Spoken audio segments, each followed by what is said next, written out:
Ngayon ay meron pong bagong pahayag si Ginoong Brad Garlinghouse, ang CEO ng Ripple. Ito po ay tungkol sa posibilidad ng XRP ETF. Kasabay nito ay kumakalat din ang balita na unti-unting pumapasok ang Wall Street kay XRP ng tahimik. Ano po ba ang ibig sabihin nito para sa market? At paano po maaapektuhan sa XRP kapag tuluyang naaprubahan ang ETF? Kaya ayan po ang siyang ating pag-uusapan sa video na ito. Pero bago po tayo magpatuloy ay pakibasa na lamang po muna ang disclaimer dito po sa ibaba ng ating screen. Ayan, diretso po tayo sa video clip dito na pinost ni John Square. Ayan, panoorin po natin 1 minute 36 seconds.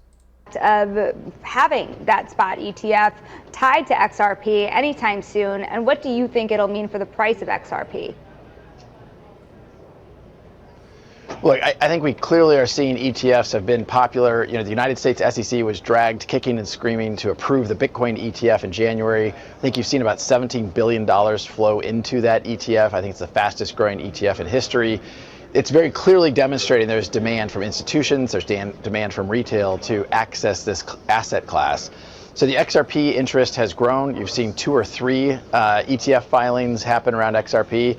And to me, it's just inevitable. You're going to see not just Bitcoin and ETH, you're going to see an XRP ETF. You're starting to see there's a filing around a basket ETF that has, I think, 5 or 6 cryptos in it, which I think also makes a lot of sense.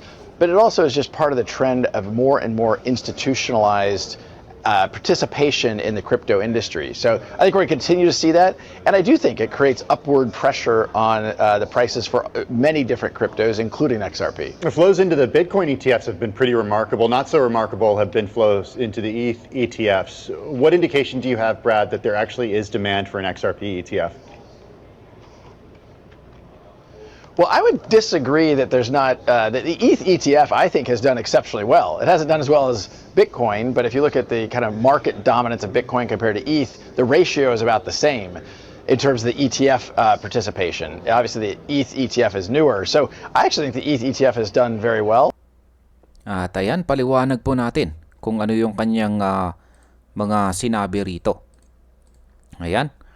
Ayon po kay Ginoong Garlinghouse, ang naging performance po ng Bitcoin ETF ay nagsilbing malaking precedent.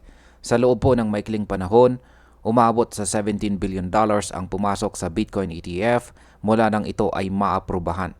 At dahil dito, naging pinakamabilis na lumaking ETF sa kasaysayan. Ipinapakita po nito na may malakas na demand mula sa parehong institutional investors at retail investors kapag may regulated investment vehicles tulad ng ETF. Kung nangyari ito kay Bitcoin, posible rin itong mangyari kay XRP kapag dumating ang kanyang sariling ETF. Ang epekto po nito sa market ay malinaw. Kapag naaprubahan ang XRP ETF, dadami po ang access ng mga investors at lalaki ang liquidity. Ang mas mataas na demand ay maaari pong magbigay ng upward pressure sa presyo ni XRP. Ano po ang sinasabi ni Ginoong Garlinghouse tungkol sa XRP ETF? Yan, sinabi po ni Ginoong Garlinghouse na dumarami po ang interest kay XRP at mayroon ng mga filings para sa XRP-based ETF. Para sa kanya, ito po ay inevitable. Hindi na ito usapin na kung mangyayari kundi kailan ito mangyayari. Binanggit din niya na may mga gumagalaw para gumawa ng basket ETF na may iba't ibang crypto kasama po sa XRP. Ang ganitong klase ng produkto ay attractive para sa mga investors na gusto ng diversified exposure. Kung mas marami pong regulated investment products ang lumabas, mas maraming retail at institutional investors ang papasok. Kapag nangyari po ito, mas malakas po ang demand kay XRP at posibleng magtulak ng malakas na pagtaas ng kanyang presyo. Paano kung ikumpara ang XRP ETF sa Ethereum ETF? Itinanong po sa interview kung may sapat bang demand para sa XRP ETF, lalo na't hindi kasing laki ng Bitcoin ang inflows sa Ethereum ETF. Agad namang binawi ito ni Ginoong Garlinghouse. Ayon sa kanya, kahit hindi po kasing laki ng Bitcoin ang inflow ng Ethereum, masasabi pa rin na successful ito kung ikukumpara sa laki ng Ethereum sa kabuuang market.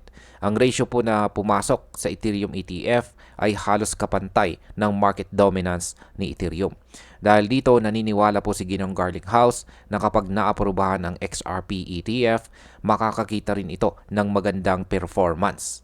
Sa katunayan, may mga eksperto na nagsasabing posibleng makakuha ng $5 billion inflows sa XRP sa unang buwan pa lang ng ETF nito. Kung mangyayari po yan, posible pang lampasan ni XRP ang performance ng Ethereum ETF. Ang impact po nito sa market ay sobrang bigat.